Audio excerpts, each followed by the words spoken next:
ആഘോഷ പരിപാടികളുടെ ഭാഗമായിട്ടുള്ള ഏറ്റവും എക്സൈറ്റഡ് ആയിട്ടുള്ള ഒരു ദിവസമാണെന്ന്. സ്പെഷ്യൽ കുട്ടികളോടൊത്തുള്ള ഒരു ദിവസം നേവിക്കാർ ആഘോഷിക്കുകയാണ്.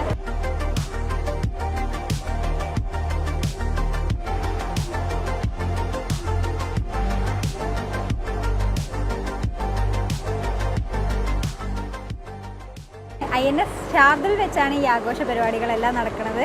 സ്പെഷ്യൽ കുട്ടികളോട് ഒത്തൊരു ദിവസം ഷിപ്പെല്ലാം കണ്ട് വെപ്പൺസ് എല്ലാം കണ്ട് അവരുടെ എക്സൈറ്റ്മെൻ്റ് ഒക്കെ ഒന്ന് നമുക്ക് കാണാം. കുട്ടികളെല്ലാവരും വളരെ എക്സൈറ്റഡ് ആണ്. എങ്ങനെയാണ് നമ്മുടെ സേനയുടെ ഷിപ്പ് പ്രവർത്തിക്കുന്നത്, എങ്ങനെയാണ് ഷിപ്പിലെ കാഴ്ചകളൊക്കെ എന്ന് കാണാൻ വേണ്ടി വളരെ എക്സൈറ്റഡ് ആണ് കുട്ടികൾ നിൽക്കുന്നത്.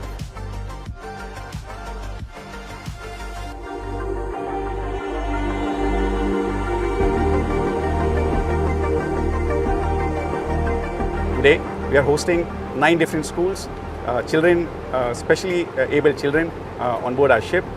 Now this is part of the initiative by Indian Navy to outreach the citizens of our country, to make them aware of the maritime situation and to expose them to the equipment that we have on board naval ships.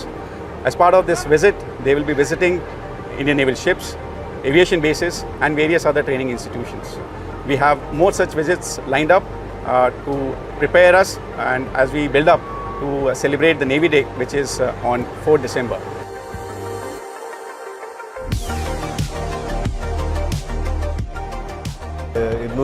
കുട്ടികൾ as a part of outreach അവർ ഇന്ന് നേവിയുടെ ഷിപ്സും അതുപോലെ നേവിയുടെ എയർക്രാഫ്റ്റ്സും പിന്നെ training establishment കൊച്ചിയിലുള്ള അവർക്ക് വേണ്ടി തുറന്ന് ഇട്ടേക്കുമായിരുന്നു.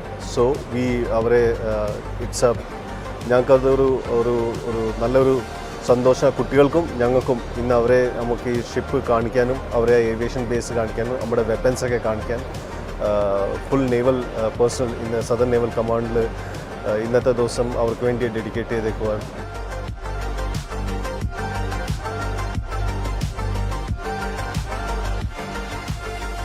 എങ്ങനെയുണ്ടായിരുന്നു ഷിപ്പിൽ വന്നിട്ട്? ഇഷ്ടപ്പെട്ടോ? നല്ലതാണ്. എക്സൈറ്റ്മെന്റ് ആയോ? വെപ്പൺസ് ഒക്കെ കണ്ടിട്ട് എന്ത് തോന്നി? കൊള്ളാം. യൂസ് ചെയ്ത് നോക്കിയോ? നേവിയിൽ വരണോ? ഇനിയും വരണോ? ഈ നേവിയുടെ ദിവസങ്ങളിൽ നമ്മൾ എല്ലാ വർഷവും കുട്ടികളെ കൊണ്ടുവരാറുണ്ട്. അപ്പോൾ നേവിയുടെ ഈ വർഷത്തെ ഇവിടെ നിന്ന് ഇൻവൈറ്റ് ചെയ്യുന്ന സമയത്ത് തന്നെ കുട്ടികൾ ഭയങ്കര എക്സൈറ്റഡ് ആയിരിക്കും. എന്നാണ് നേവിയിലേക്ക് പോവുക, എന്നാണ് ഞങ്ങൾ ഷിപ്പിലേക്ക് കയറുന്നത്, ഇങ്ങനെ കുട്ടികൾ ഭയങ്കര സന്തോഷമാണ്. പിന്നെ ഇവിടെ വന്ന് ഷിപ്പിലേക്ക് ചെല്ലാനും ഷിപ്പിലേക്ക് കയറാനും എല്ലാത്തിനും. പിന്നെ ഇവിടെ നിന്ന് നമുക്ക് എല്ലാത്തിനും പെർമിഷൻ തരുമായിരുന്നു. ഇവിടെ നമ്മളിപ്പോൾ ഗണ്ണെടുത്ത് നോക്കാനാണെങ്കിലും, പിന്നെ അത് മാത്രമല്ല പഴയ ഇങ്ങനെ പ്ലെയിനും അങ്ങനത്തെ കാര്യങ്ങളെല്ലാം ഇവരെ കൊണ്ടുപോയിട്ട് എല്ലാ സ്ഥലങ്ങളും നമ്മളെ കാണിക്കും. അപ്പോൾ അത് മാത്രമല്ല ഇവിടെ വലിയൊരു റെസ്ട്രിക്ഷനാണ്, പക്ഷേ നമുക്ക് അവർ യാതൊരു റെസ്ട്രിക്ഷനും ഈ സമയത്ത് നമുക്ക് തരാറില്ല.